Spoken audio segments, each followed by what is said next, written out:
Olá, gente. Nesse vídeo vamos falar sobre a perspectiva metodológica do Karl Marx, ok?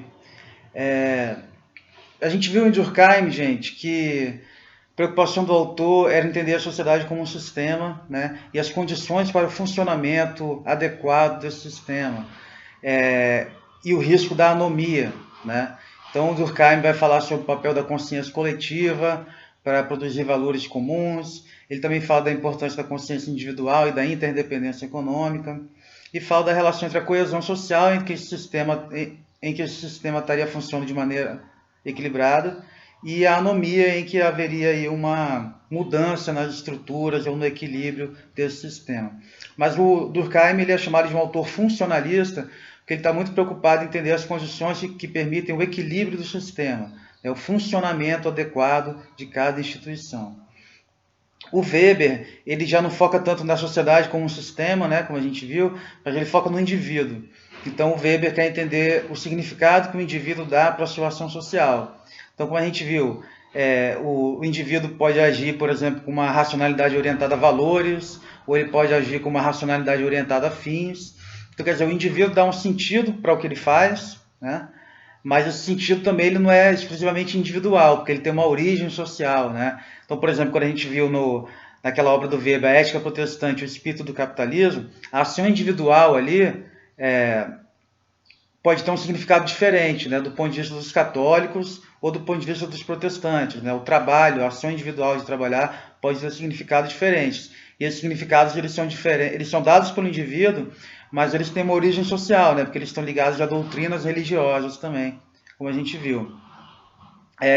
Então a gente chama isso de a perspectiva do Weber constituiria um método mais compreensivo, né? Então Durkheim é funcionalista, o Weber faz uma sociologia compreensiva, ele quer compreender o significado da ação social, e o Marx ele tem um método que a gente chama de materialismo histórico, né? E essa perspectiva histórica dele é uma perspectiva dialética, como a gente vai ver. O que significa dizer que o Marx é um materialista, gente? Significa que, para o Marx, o que define a organização de uma sociedade é a forma como os homens se ligam uns aos outros para produzir as condições materiais da vida, né? Então, como é que os homens trabalham? Eles trabalham juntos e dividem juntos o produto do trabalho? Ou tem alguém que trabalha para alguém e que recebe um salário, né? Então, quer dizer, essas são as relações materiais que vão definir para o Marx um modo de produção. Então, as relações materiais do tipo escravocrata produziram o escravismo. Relações materiais do tipo servil, né, produziram o feudalismo. E as relações do tipo assalariadas, por exemplo, produziram o capitalismo.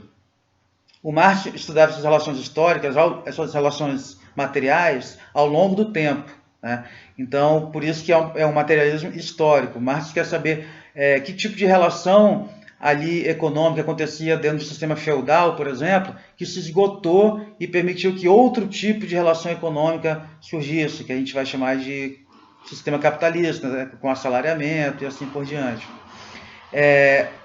Então, quer dizer, o Marx foca nas relações materiais, ele foca nas relações materiais ao longo do tempo, então, por isso o materialismo histórico. E o que tem de dialético, né? O que é dialética? Nesse caso específico aqui, gente, porque nos interessa, perspectiva dialética da história significa que, para o Marx, dentro de um determinado modo de produção, por exemplo, do sistema feudal, já existe o germe das contradições e dos conflitos que vão levar aquele sistema a se extinguir e surgir um novo sistema. Então, quer dizer, para o Marx, nunca há um equilíbrio estável dentro de um modo de produção. Esse modo de produção, ele contém, na medida que ele vai se reproduzindo, ele contém os elementos da sua própria negação e do surgimento de uma nova ordem social. Essa é a característica dialética da história, de que um dado momento da história ele contém em si as próprias contradições que levarão a esse sistema a superar a si próprio e a gente alcançar um outro sistema social. Beleza? Então é basicamente isso. O Durkheim é um funcionalista, o Weber faz uma sociologia compreensiva e o Marx é adepto do método materialismo histórico e dialético.